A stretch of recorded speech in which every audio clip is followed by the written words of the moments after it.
Everyone. आज अपना new topic start है modern control techniques. Return on investment profits ਆਪਾਂ ਰਿਟਰਨ ਔਨ ਇਨਵੈਸਟਮੈਂਟ ਕੈਲਕੂਲੇਟ ਕਰਦੇ ਆ ਨਾ, ਜੋ ਅਰਨਿੰਗ ਬਿਫੋਰ ਟੈਕਸ ਹੁੰਦੀਆਂ ਨੇ, earning before EBIT upon tax upon ਕਰਦੇ ਆ ਆਪਾਂ ਕੈਪੀਟਲ। ठीक है, फिर आप डिसाइड करते हैं कि किन्नी आपां नूं कैपीटल की होर रिक्वायरमेंट है या नहीं। Profits are the measure of overall efficiency of the business. आप किन्ना एफिशिएंट अपना बिजनेस है आप डिसाइड करते हैं कितों आप प्रॉफिट्स देख के। Profit earned in relation to the capital employed in a business is an important control device. हुण जिन्नी आपां ने कैपिटल इंप्लॉय की है ਉੱਥੋਂ ਦੇਖਣਾ ਵੀ ਆਪਾਂ ਨੂੰ ਪ੍ਰੋਫਿਟ ਹੋ ਰਿਹਾ ਜਾਂ ਨਹੀਂ ਹੋ ਰਿਹਾ। If the return rate of return on investment is quite satisfactory it will be taken as a yardstick of good performance. ਅਗਰ ਆਪਣਾ ਰੇਟ ਆਫ ਰਿਟਰਨ ਇਨਵੈਸਟਮੈਂਟ 'ਤੇ ਅੱਛਾ ਹੁੰਦਾ ਹੈ ਤਾਂ ਆਪਣੀ ਪਰਫਾਰਮੈਂਸ ਅੱਛੀ ਹੈ। Return investment can be compare over a period of time, मतलब बहुत ज़्यादा टाइम पे आप कर सकते हैं rate of return. This comparison will show the present performance in relation to, तो आप टाइम टू टाइम कर सकते हैं, तो अपनी पिछली प्रीवियस रेट ऑफ रिटर्न तो ये वाले रेट ऑफ रिटर्न से आप कंपैरिजन कर सकते हैं। The rate of return on investment is computed by dividing the operating net profits divided by capital employed of the concern. Rate on investment the formula, rate on investment is use to measure all the formula, ये formula होंगे इन्हों का EBIT upon capital. Rate on investment is used to measure the overall efficiency of the concern. It reveals how well the resources of a concern are used. Higher the rate return, जिन्ना अच्छा rate of return होएगा उन्ना ही अपना एक better result अपन नूं मिलेगा। An important drawback, ये मतलब drawback की है is the determination of capital employed in a concern, as this concept is open to conflicting interpretations. Generally, capital employed included equity share capital, preference share capital, free reserves, long-term loans. It means that total asset less current liabilities will form the capital employed। ठीक है, ਇਹਦੇ ਵਿੱਚ ਸਭ ਚੀਜ਼ਾਂ ਹੀ ਆਪਾਂ include ਕਰ ਲੈਂਦੇ ਹਾਂ ਤਾਂ ਇਹਦੇ ਵਿੱਚ ਕੀ ਹੋ ਜਾਂਦਾ, ਇਹਦਾ ਡਰਾਬੈਕ ਵੀ ਹੋ ਜਾਂਦਾ। ਫਿਰ ਨੈਕਸਟ ਆਪਣੀ PERT ਟੈਕਨੀਕਸ ਆਪਾਂ ਸ਼ੁਰੂ ਤੋਂ ਹੀ ਯੂਜ਼ ਕਰਦੇ ਆ ਰਹੇ ਹਾਂ, ਪਲੈਨਿੰਗ, ਕੰਟਰੋਲਿੰਗ। ਠੀਕ ਹੈ, ਇਹ ਆਪਾਂ ਚੈਨਲਸ ਬਣਾਉਂਦੇ ਹਾਂ ਥਰੂ ਜਿਹਦੇ ਵਿੱਚ ਆਪਾਂ ਟਾਈਮ ਮੈਨੇਜਮੈਂਟ ਕਰਨੀ ਆਪਣੇ ਕੋਲ ਮੁਸ਼ਕਿਲ ਹੋ ਜਾਂਦੀ ਹੈ, ਤਾਂ ਇਹਦੇ ਥਰੂ ਆਪਾਂ ਇੱਕ ਪ੍ਰੋਪਰ ਟਾਈਮ ਮੈਨੇਜਮੈਂਟ ਕਰਦੇ ਹਾਂ। ਆਪਟੀਮਿਸਟਿਕ ਤੁਸੀਂ ਪੜ੍ਹਿਆ ਹੋਣਾ ਸਾਰਾ, ਪੈਸਟੀਮਿਸਟਿਕ ਵਗੈਰਾ ਹੈ ਨਾ। PERT ਇਹਦੇ ਵਿੱਚ ਕੀ ਹੁੰਦਾ ਕਿ ਆਪਾਂ ਪ੍ਰੋਜੈਕਟ ਦੀ ਐਗਜ਼ੀਕਿਊਟ ਕਰਦੇ ਹਾਂ, ਕੀ ਆਪਣੇ ਪਲਾਨਸ ਨੇ, ਕਿਵੇਂ ਆਪਣੇ ਪ੍ਰੋਪਰ ਕਿੰਨੇ ਟਾਈਮ ਦੇ ਵਿੱਚ ਹੋ ਜਾਏਗਾ, ਸਭ ਚੀਜ਼ਾਂ ਇਹਦੇ ਵਿੱਚ ਆਪਾਂ PERT ਦੇ ਵਿੱਚ ਕਰਦੇ ਹਾਂ। PERT uses network as the basic tool of project management. ਇਹ ਬੇਸਿਕ ਟੂਲ ਹੁੰਦਾ ਪ੍ਰੋਜੈਕਟ ਮੈਨੇਜਮੈਂਟ ਦਾ। ਠੀਕ ਹੈ, and is helpful in completing a project on schedule by coordinating different jobs involved in its completion. ਮਤਲਬ different jobs ਨੂੰ coordinate ਕਰਨਾ ਤੇ ਕਿ ਆਪਾਂ ਇੱਕ ਟਾਈਮ 'ਤੇ ਇੱਕ ਪ੍ਰੋਜੈਕਟ ਨੂੰ ਕੰਪਲੀਟ ਕਰ ਸਕੀਏ। That technique is non as the program evaluating and review technique, that is PERT. Next, a management information system. Management information system is an approach of providing timely, adequately and accurately information to the right person in the organization, which helps in taking right decision। कि timely person ਨੂੰ ਇੱਕ accurate person ਨੂੰ accurate information timely ਪਹੁੰਚ ਜੇ ਤਾਂ ਕਿ ਉਹ decision ਲੈਣ ਦੇ ਵਿੱਚ ਡਿਲੇ ਨਾ ਕਰ ਸਕੇ। ਸੋ MIS ਇਜ਼ ਪਲੈਨਡ, ਇਹ ਪਲੈਨਡ ਹੁੰਦਾ already organised approach to the transferring of intelligence within an organisation for better management. The information is furnished into useful quantums of knowledge in the form of report. ਮਤਲਬ ਇੱਕ ਆਪਾਂ information ਐਵੇਂ ਨਹੀਂ ਹੈਗਾ ਕਿ proper ਇੱਕ ਆਪਾਂ information ਪੂਰੀ ਹੀ ਲਿਖ ਕੇ ਦਿੱਤੀ, ਨਹੀਂ, ਉਸਨੂੰ ਯੂਜ਼ਫੁਲ ਇੱਕ ਕੁਆਂਟਮ ਆਫ ਨੌਲੇਜ ਯੂਜ਼ ਕਰਕੇ ਇੱਕ ਆਪਾਂ ਪ੍ਰੋਪਰ ਇੱਕ ਰਿਪੋਰਟ ਬਣਾਉਂਦੇ ਹਾਂ, ਫਿਰ ਆਪਾਂ ਅੱਗੇ ਇਨਫੋਰਮੇਸ਼ਨ ਆਪਾਂ ਟ੍ਰਾਂਸਫਰ ਕਰਦੇ ਹਾਂ ਉਹਦੇ ਐਲੀਜੀਬਲ ਪਰਸਨ ਨੂੰ। An effective system of MIS collects data from all possible sources. ਅਗਰ ਆਪਣੀ ਜਿੰਨੀ ਅੱਛੀ MIS ਹੋਏਗੀ ਉਨੀ ਹੀ ਅੱਛੀ ਆਪਾਂ ਨੂੰ ਇਨਫੋਰਮੇਸ਼ਨ ਡਿਫਰੈਂਟ ਜਗ੍ਹਾ ਤੋਂ ਆਪਾਂ ਨੂੰ ਮਿਲੇਗੀ। The information is properly processed and store use in the future. ਫਿਰ ਆਪਾਂ ਇਸ ਨੂੰ ਅੱਗੇ ਫਰਦਰ ਕੰਮ ਦੇ ਵਿੱਚ ਲੋੜ ਪੈਂਦੀ ਅਗਰ ਇਹਨਾਂ ਦੀ ਉਵੇਂ ਸਟੋਰ ਕਰਦੇ ਹਾਂ ਜਾਂ ਸਟੋਰ ਕਰਕੇ ਰੱਖ ਲੈਂਦਾ ਫॉर द ਫਿਊਚਰ ਯੂਜ਼ ਲਈ। टू टाइप्स की होंगी है। Management operating system meant for meeting the information needs of lower and middle management, जी लोअर तो मिडल मैनेजमेंट को जरूरत होंगी है। दिस इन्फॉर्मेशन सप्लाई जनरली अपने जो डे टू डे वर्कस होंगे ने वो बिजनेस की सप्लाई इन्फॉर्मेशन ओवले लैवल की करते हैं।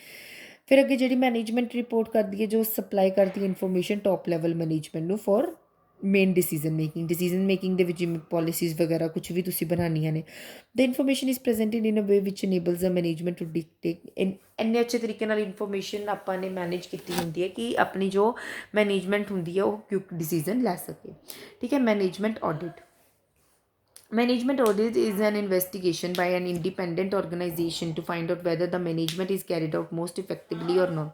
एक independent organization investigate कर रही है कि जो management काम कर रही है वो effectively हो रहा है या नहीं हो रहा है. In case there are drawbacks at any level, then recommendation should be given to improve managerial efficiency. अगर कुछ तरह ਦੇ drawbacks ਆਉਂਦੇ ਨੇ, ਕੁਛ loopholes ਹੁੰਦੇ ਨੇ, ਤਾਂ ਇਹਨਾਂ ਨੂੰ ਇਹ ਆਪਣੀ improve ਕਰਦੇ ਆ for with the managerial efficiency. In other words, Leslie R. Howard, management audit is an investigation. एक तरह ਦੀ investigation ਹੁੰਦੀ ਹੈ business the from the highest level downward in order to ascertain whether sound management prevails throughout, thus facilitating the most effective relationship with the outside world and most effective organization in the smooth run. ਵੀ ਦੇਖਦੇ ਹਾਂ ਵੀ ਜਿਹੜੇ lower level ਦੇ workers ਕੰਮ ਹੁੰਦਾ ਹੈ ਵੀ ਉਹ sound management ਅੱਛੀ ਤਰੀਕੇ ਨਾਲ ਸਾਊਂਡ ਕਰ ਰਹੀ ਹੈ ਜਾਂ ਨਹੀਂ ਕਰ ਰਹੀ, ਕਿ ਅਸੀਂ ਮੋਸਟ ਇਫੈਕਟਿਵ ਰਿਲੇਸ਼ਨਸ਼ਿਪ ਆਊਟਸਾਈਡ ਨਾਲ ਵੀ ਉਨਾ ਹੀ ਅੱਛਾ ਬਣਾ ਪਾ ਰਹੇ ਹਾਂ ਜਾਂ ਨਹੀਂ ਬਣਾ ਰਿਹਾ, ਸਾਡੀ ਆਰਗੇਨਾਈਜੇਸ਼ਨ ਐਫੀਸ਼ੀਐਂਟਲੀ ਰਨ ਕਰ ਰਹੀ ਹੈ ਜਾਂ ਨਹੀਂ ਕਰ ਰਹੀ, ਸਮੂਥ ਰਨਿੰਗ ਇੰਟਰਨਲੀ ਵੀ ਔਰ ਐਕਸਟਰਨਲੀ ਵੀ. ਆਬਜੈਕਟਿਵਸ ਕੀ ਹੁੰਦੇ ਨੇ? To see whether the work at all level is undertaking efficiently or not. If the management is not done effectively, ਤਾਂ ਸੂਟੇਬਲ ਰਿਕਮੈਂਡੇਸ਼ਨਸ ਕਰੋ ਕਿ ਇਹ ਵਰਕ ਆਪਣਾ ਅੱਛੇ ਤਰੀਕੇ ਨਾਲ ਹੋ ਸਕੇ ਅਤੇ ਉਸਨੂੰ ਟੋਨ ਅਪ ਕਰੋ, ਉਸਨੂੰ ਪ੍ਰੋਪਰਲੀ ਤਰੀਕੇ ਨਾਲ ਕੰਮ ਕਰਵਾਓ. whether the plans and programs are executed properly or not, we plans ਦੇ ਜਿਹੜੇ programs ਬਣਾਏ ਨੇ ਉਹ execute ਹੋ ਰਹੇ ਨੇ properly ਜਾਂ ਨਹੀਂ ਹੋ ਰਹੇ. ਠੀਕ ਹੈ ਵੀ ਕਿਵੇਂ ਆਪਾਂ ਤਰੀਕੇ ਲੱਭੋ, ਕਿਵੇਂ ਆਪਾਂ ਨੇ ਮੈਨੇਜਰੀਅਲ ਐਫੀਸ਼ੀਐਂਸੀ ਨੂੰ ਇਨਕਰੀਜ਼ ਕਰਨਾ ਹੈ. It also helps to top management at all level in effective and efficient discharge of duties and responsibilities. ਠੀਕ ਹੈ ਮੈਨੇਜਮੈਂਟ ਦੇ ਆਲ ਲੈਵਲਸ ਨੂੰ ਇੱਕ ਆਪਣੀ ਇਫੈਕਟਿਵ ਅਤੇ ਐਫੀਸ਼ੀਐਂਟਲੀ ਡਿਊਟੀਜ਼ ਅਤੇ ਰਿਸਪੋਂਸਿਬਿਲਿਟੀ ਵੀ ਸਮਝਾਉਂਦੀ ਹੈ. The organisation structure is also review to access whether it can achieve overall organisation objective or not. ਤਾਂ ਆਪਾਂ ਸਾਰਾ ਆਰਗੇਨਾਈਜੇਸ਼ਨ ਸਟਰਕਚਰ ਨੂੰ ਦੁਬਾਰਾ ਰਿਵਾਈਜ਼ ਕਰਦੇ ਹਾਂ ਕਿ ਆਪਣਾ ਜੋ ਆਰਗੇਨਾਈਜੇਸ਼ਨ ਦਾ ਗੋਲ ਹੈ ਉਹ ਪ੍ਰੋਪਰ ਤਰੀਕੇ ਨਾਲ ਅਚੀਵ ਹੋ ਰਿਹਾ ਜਾਂ ਨਹੀਂ ਹੋ ਰਿਹਾ. whether the enterprise share in the market is increasing or declining and how it stand in comparison to competitors. ਵੀ ਆਪਣਾ ਜਿਹੜਾ ਮਾਰਕੀਟ ਦਾ ਸ਼ੇਅਰ ਹੈ ਉਹ ਇਨਕਰੀਜ਼ ਹੋ ਰਿਹਾ ਹੈ ਜਾਂ ਡਿਕਰੀਜ਼ ਹੋ ਰਿਹਾ, ਕਿਵੇਂ ਆਪਾਂ ਆਪਣੇ ਕੰਪੀਟੀਟਰਸ ਨਾਲ ਕਿਵੇਂ ਆਪਣਾ ਤਾਲਮੇਲ ਬਣ ਰਿਹਾ. ਮੈਨੇਜਮੈਂਟ ਆਡਿਟ ਦੇ ਵਿੱਚ ਸਾਰਾ ਮਤਲਬ ਇੱਕ ਤਰ੍ਹਾਂ ਦੇ ਕੰਟਰੋਲਿੰਗ ਹੀ ਹੋ ਗਿਆ. ऑडिट करना मतलब रिपोर्ट्स बनाना. Access every aspect of managerial performance, हर चीज़ देखते हैं जो भी मैनेजेरियल परफॉर्मेंस दी. In case the management is not able to achieve its objective then this point is brought to the notice of shareholder और owners. अगर management इसनों प्रॉपरली तरीके नाल नहीं देख पाती तो फिर कौन देखते? शेयर होल्डर्स ते owner. This review will enable the taking up of corrective measures so that working of business is improve. तो आप देखते रहने कि करेक्टिव मेजर्स आप लेंदे रहिए कि अपनी वर्किंग कैपिटल की अपनी ਆਪਾਂ ਕੈਪੀਟਲ ਵਰਕਿੰਗ ਦੀ ਇੰਪਰੂਵ ਕਰਦੇ ਰਹੀਏ. ਠੀਕ ਹੈ ਇਹ ਚੈਪਟਰ ਹੁਣ ਹੋ ਗਿਆ ਤੁਹਾਡਾ ਕੰਪਲੀਟ. ਨੈਕਸਟ ਚੈਪਟਰ ਆਪਣਾ 13th chapter management of change. Change is in the law of nature. ਹੁਣ ਆਪਣੀ ਨੇਚਰ ਵੀ ਚੇਂਜ ਹੁੰਦੀ ਹੀ ਰਹਿੰਦੀ ਹੈ. ਅਗਰ ਆਪਾਂ ਨੇਚਰ ਦੇ ਅਕੋਰਡਿੰਗ ਆਪਣੇ ਆਪ ਨੂੰ ਅਡੈਪਟ ਨਹੀਂ ਕਰਾਂਗੇ ਤਾਂ ਅਗਰ ਆਪਣੇ ਹੁਣ ਸਪੋਜ਼ ਹੁਣ ਆਪਣੇ ਵਿੰਟਰਸ ਆ ਗਏ ਤਾਂ ਆਪਾਂ ਵਿੰਟਰਸ ਦੇ ਵਿੱਚ ਅਗਰ ਸਮਰਸ ਦੇ ਕੱਪੜੇ ਡਾਲਦੇ ਰਹਾਂਗੇ ਤਾਂ ਇਹ ਆਪਾਂ ਨੂੰ ਮਤਲਬ ਇਫੈਕਟ ਕਰੇਗੀ ਇਹ ਚੀਜ਼. ਤਾਂ we have to adapt with the change environment whether in the business whether in the ਮਤਲਬ normal your routine life. Things do not remain static for a long time. Some kind of changes take place sooner or later. ਤਾਂ things ਕੀ static ਨਹੀਂ ਹੁੰਦੀਆਂ, things ਕੀ same ਨਹੀਂ ਰਹਿੰਦੀਆਂ. ਕੁਛ ਥੋੜ੍ਹੇ time ਤੱਕ change ਹੁੰਦੀਆਂ ਨੇ, ਕੁਛ ਨੂੰ ਚੇਂਜ ਹੋਣ ਲਈ ਬਹੁਤ ਟਾਈਮ ਲੱਗ ਜਾਂਦਾ. The changes are an important element of business. ਤਾਂ ਚੇਂਜਸ ਇੱਕ ਬਿਜ਼ਨਸ ਲਈ ਇੰਪੋਰਟੈਂਟ ਐਲੀਮੈਂਟ ਕੰਸੀਡਰ ਹੁੰਦੇ ਹੈ. There are changes in economic situations. Economic ਆਪਣੀ ਪੋਲਿਸੀਜ਼ ਚੇਂਜ ਹੁੰਦੀਆਂ ਨੇ, ਟੈਕਨੋਲੋਜੀ ਚੇਂਜ ਹੁੰਦੀ ਹੈ. ਪਹਿਲਾਂ ਲੇਬਰ ਸੀ, ਹੁਣ ਆਪਣੀ ਮਸ਼ੀਨਰੀ ਆ ਜਾਂਦੀ ਹੈ. ਫਿਰ ਮਸ਼ੀਨਰੀ ਦੇ ਵਿੱਚ ਵੀ ਹੋਰ ਮੋਡੀਫਿਕੇਸ਼ਨਸ ਆਉਂਦੀਆਂ ਨੇ ਜੋ ਆਪਾਂ ਚੇਂਜ ਕਰਦੇ ਹਾਂ. ਕੰਜ਼ਿਊਮਰ ਪ੍ਰੈਫਰੈਂਸਿਸ ਚੇਂਜ ਹੁੰਦੀਆਂ ਨੇ. ਅੱਜ ਕੰਜ਼ਿਊਮਰ ਦਾ ਟੇਸਟ ਕੁਛ ਹੈ, ਕੱਲ੍ਹ ਕੁਛ ਹੈ. ਗਵਰਨਮੈਂਟ ਦੀਆਂ ਪੋਲਿਸੀਜ਼ ਇਨਕਰੀਜ਼ ਹੁੰਦੀਆਂ ਨੇ. ਮਾਰਕੀਟ ਆਪਣਾ ਇਨਵਾਇਰਮੈਂਟ ਚੇਂਜ ਹੁੰਦਾ ਹੈ. ठीक है all this changes influence the working of a business. सब चेंजेस एक कौन इन्फ्लुएंस करती है? बिजनेस की वर्किंग. अब business has to adjust its working. Business ਨੂੰ ਉਸੇ ਤਰ੍ਹਾਂ ਹੀ ਐਡਜਸਟ ਕਰਨਾ ਪਏਗਾ, ਉਸੇ ਤਰ੍ਹਾਂ ਹੀ ਢਾਲਣਾ ਪਏਗਾ ਜੋ ਉਸਨੂੰ ਆਊਟਸਾਈਡ ਵਰਲਡ ਡਿਮਾਂਡ ਕਰ ਰਿਹਾ ਹੈ.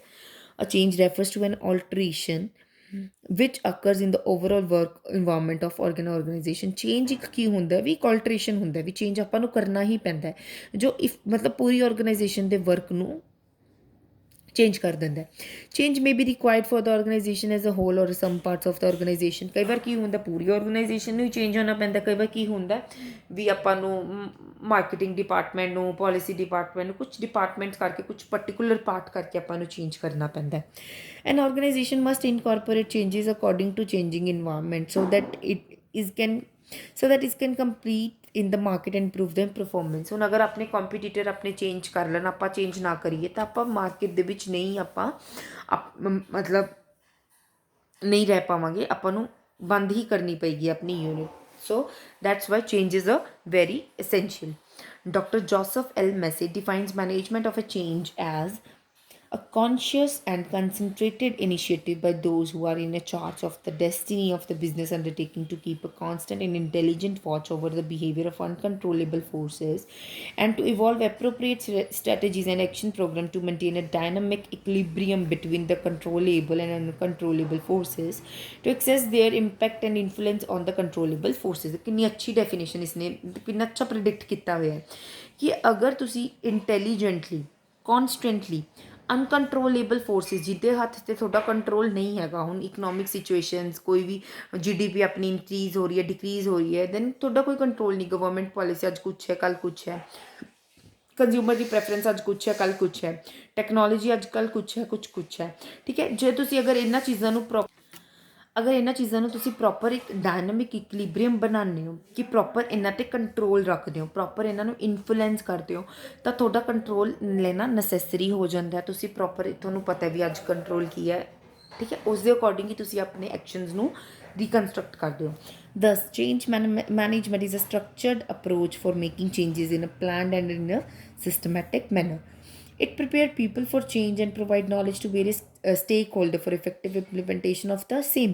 It also monitors the change program and modify the subsequent program if needed. मतलब अगर ਆਪਾਂ ਨੂੰ ਮੋਡੀਫਿਕੇਸ਼ਨ ਪ੍ਰੋਗਰਾਮ ਲਾਂਚ ਕਰਨੇ ਵੀ ਪੈ ਜਾਣ ਤਾਂ ਆਪਾਂ ਨੂੰ ਕਰਨੇ ਚਾਹੀਦੇ ਨੇ, ਆਪਣੇ ਵਰਕਰਸ ਨੂੰ ਪ੍ਰੋਪਰ ਤਰੀਕੇ ਨਾਲ ਸਮਝਾਉਣਾ ਕਿ ਤੁਸੀਂ ਮਸ਼ੀਨ ਨੂੰ ਕਿੱਦਾਂ ਹੁਣ ਯੂਜ਼ ਕਰਨਾ ਹੈ। ਅਗਰ ਤੁਸੀਂ 4 ਦਿਨ ਮਹੀਨਾ 2 ਮਹੀਨਾ ਉਸਨੂੰ ਉਹਨਾਂ ਨੂੰ ਪ੍ਰੋਪਰ ਟ੍ਰੇਨਿੰਗ ਦਓਗੇ ਤਾਂ ਉਹ ਵੀ ਉਹ ਧੀਰੇ ਧੀਰੇ ਅਡੈਪਟ ਕਰਨਾ ਸਟਾਰਟ ਕਰ ਦੇਣਗੇ। ਹੁਣ ਆਪਾਂ ਨੂੰ ਵੀ ਇੱਕ ਨਿਊ ਐਟਮੋਸਫੇਅਰ 'ਤੇ ਜਾਣ ਲਈ ਆਪਾਂ ਨੂੰ ਟਾਈਮ ਲੱਗਦਾ। ਅਗਰ ਸਪੋਜ਼ ਆਪਾਂ ਐਗਜ਼ਾਮਪਲ ਦਿੰਦੇ, ਅਗਰ ਆਪਣਾ ਨਿਊ ਕੋਈ ਸਕੂਲ ਕਾਲਜ ਆਪਣਾ ਸਟਾਰਟ ਹੋ ਰਿਹਾ, ਫਸਟ ਡੇ ਆਪਾਂ ਨੂੰ ਜ਼ਰੂਰ ਆਪਾਂ ਨੂੰ ਔਕਵਰਡ ਲੱਗਦਾ ਕਿ ਹਾਂ ਆਪਣੇ ਨਏ ਫਰੈਂਡਸ ਨਹੀਂ ਹੈ, ਉਸ ਐਨਵਾਇਰਨਮੈਂਟ 'ਚ ਆਪਾਂ ਕਿਵੇਂ ਐਡਜਸਟ ਕਰਾਂਗੇ। ਬਟ ਹੌਲੀ ਹੌਲੀ by with the practising and with ਮਤਲਬ ਕੰਟੀਨਿਊਸਲੀ ਕੰਜ਼ੀਕਟਿਵਲੀ ਮਤਲਬ ਆਪਾਂ ਦੇਖਦੇ ਹਾਂ ਤਾਂ ਆਪਾਂ ਹੌਲੀ ਹੌਲੀ ਉਸ ਇਨਵਾਇਰਨਮੈਂਟ ਨਾਲ ਆਪਾਂ ਆਟੋਮੈਟਿਕਲੀ ਚੇਂਜ ਹੋਣ ਲੱਗ ਜਾਂਦੇ ਹਾਂ। ਨੇਚਰ ਔਰ ਕਰੈਕਟਰਿਸਟਿਕਸ ਔਰ change is the reaction to various factors. There are a number of factors both internal ਤੇ external ਜੋ ਇਨਫਲੂਐਂਸ ਕਰਦੇ ਨੇ ਆਰਗੇਨਾਈਜੇਸ਼ਨ ਨੂੰ ਕਿ ਤੁਸੀਂ ਚੇਂਜ ਲੈ ਕੇ ਆਓ। ਇੰਟਰਨਲੀ ਕੀ ਹੋ ਜਾਂਦੇ ਨੇ, ਕੋਈ ਆਪਣੀ ਕੋਈ ਮਤਲਬ ਮੈਨੇਜਮੈਂਟ ਦੇ ਵਿੱਚ ਚੇਂਜਸ ਆ ਜਾਂਦੇ। ਐਕਸਟਰਨਲੀ ਤਾਂ ਬਹੁਤ ਸਾਰੇ ਫੈਕਟਰਸ ਪੋਲੀਟੀਕਲ ਇਕਨੋਮਿਕਲੀ ਟੈਕਨੋਲੋਜੀਕਲੀ ਕੰਜ਼ਿਊਮਰ ਸਾਰੇ ਚੇਂਜਸ ਹੁੰਦੇ। ਤਾਂ ਚੇਂਜ ਡਿਸਟਰਬਸ ਦ ਐਗਜ਼ਿਸਟਿੰਗ ਇਕਲਿਬਰੀਅਮ ਇਨ ਦ ਆਰਗੇਨਾਈਜੇਸ਼ਨ। ਹੁਣ ਆਪਣਾ ਜੋ ਆਪਣਾ ਸੈਨਾਰੀਓ ਆਪਣਾ ਚੱਲ ਰਿਹਾ ਆਰਗੇਨਾਈਜੇਸ਼ਨ ਦੇ ਵਿੱਚ ਚੇਂਜ ਉਸਨੂੰ ਚੇਂਜ ਕਰ ਦਿੰਦਾ। Change may be planned. Change may be conscious efforts by the management to achieve certain objectives. ਇੱਕ conscious efforts ਹੁੰਦਾ ਡੇਲੀ ਉਹਨਾਂ ਨੂੰ ਦੇਖਣਾ ਪੈਂਦਾ ਕਿ ਤੁਹਾਡੇ ਕਿਵੇਂ ਤਰ੍ਹਾਂ ਦੇ objectives ਚੇਂਜ ਹੋ ਰਹੇ ਨੇ। There may be a change in production process, certain operations, functions, etc. Affects whole organization. A change may affect the whole organization. Change ਇੱਕ ਪੂਰੀ organization ਨੂੰ ਇਨਫੈਕਟ ਕਰਦਾ। For example, a change in the production process influence not only production. ਅਗਰ ਆਪਾਂ production ਦੇ process ਨੂੰ ਆਪਾਂ change ਕਰਦੇ ਹਾਂ, that we firstly use labor intensive technique, then suddenly we have to use the machinery intensive technique। ਤਾਂ ਸਿਰਫ production department ਨੂੰ ਹੀ ਨਹੀਂ ਚੇਂਜ ਕਰੇਗਾ ਡਿਪਾਰਟਮੈਂਟ, ਬਟ ਪਰਚੇਜ਼ ਡਿਪਾਰਟਮੈਂਟ ਨੂੰ ਵੀ ਚੇਂਜ ਕਰੇਗਾ, ਮਾਰਕੀਟਿੰਗ ਡਿਪਾਰਟਮੈਂਟ, ਫਾਈਨਾਂਸ ਡਿਪਾਰਟਮੈਂਟ, ਕਿਉਂਕਿ ਸਾਰੇ ਇੰਟਰ ਰਿਲੇਟਿਡ ਹੁੰਦੇ ਨੇ ਇੱਕ ਦੂਜੇ ਦੇ ਨਾਲ। Degree of change may vary, though a change affects the whole organization। ठीक है, change department to department vary करता है। reactive and proactive, बहुत external ਤੇ internal factors changes ਲੈ ਕੇ ਆਉਂਦੇ ਨੇ। ਠੀਕ ਹੈ, when change is brought due to external pressure ਤੇ change ਆਉਂਦਾ ਹੈ ਤਾਂ ਉਹ ਕੀ ਹੁੰਦਾ, ਇਟ ਇਜ਼ reactive change। ਤੇ ਜਿਹੜਾ ਇਨੀਸ਼ੀਏਟਿਵ ਅੰਦਰੋਂ ਹੀ ਮੈਨੇਜਮੈਂਟ ਤੋਂ ਚੇਂਜ ਆਉਂਦਾ ਉਹ ਪ੍ਰੋਐਕਟਿਵ ਚੇਂਜ ਹੁੰਦਾ। ਕੰਟੀਨਿਊਸ ਪ੍ਰੋਸੈਸ ਚੇਂਜ ਆਉਂਦਾ ਰਹਿੰਦਾ। ਆਪਾਂ ਨੂੰ ਇੰਟਰਨਲ ਤੇ ਐਕਸਟਰਨਲ ਜੋ ਵੀ ਇਨਵਾਇਰਨਮੈਂਟਸ ਹੁੰਦੇ ਨੇ, ਆਪਾਂ ਨੂੰ ਪੋਲਿਸੀਜ਼ ਹੁੰਦੇ ਨੇ, ਉਸ ਤਰ੍ਹਾਂ ਆਪਾਂ ਨੂੰ ਆਪਰੇਟ ਕਰਦੇ ਰਹਿਣਾ ਚਾਹੀਦਾ। ਜੋ ਬਿਜ਼ਨਸ ਡਾਇਨਾਮਿਕ ਇਨਵਾਇਰਨਮੈਂਟ ਦੇ ਵਿੱਚ ਆਪਰੇਟ ਕਰ ਸਕਦਾ ਉਹ ਬਿਜ਼ਨਸ ਸਭ ਤੋਂ ਅੱਛਾ ਬਿਜ਼ਨਸ ਮੰਨਿਆ ਜਾਂਦਾ। ਇਸੈਂਸ਼ੀਅਲ ਐਕਟੀਵਿਟੀ ਬਹੁਤ, ਅਗਰ ਆਪਾਂ ਨੇ ਕੰਪੀਟੀਸ਼ਨ ਨੂੰ ਫੇਸ ਕਰਨਾ, ਆਪਣੇ ਕੰਪੀਟੀਸ਼ਨ ਦੇ ਵਿੱਚ ਰਹਿਣਾ, ਤਾਂ ਆਪਾਂ ਨੂੰ ਇਹ ਚੇਂਜਸ ਲੈਣੇ ਬਹੁਤ ਜ਼ਿਆਦਾ ਜ਼ਰੂਰੀ ਹੁੰਦੇ ਨੇ। ਆਪਾਂ ਕੱਲ੍ਹ ਦੀ ਕਲਾਸ ਦੇ ਵਿੱਚ ਨੀਡਸ ਫॉर ਚੇਂਜ ਤੇ ਕਾਜ਼ਸ ਫॉर ਆਰਗੇਨਾਈਜੇਸ਼ਨਲ ਚੇਂਜ ਸਟਾਰਟ ਕਰਦੇ ਹਾਂ। Thank you.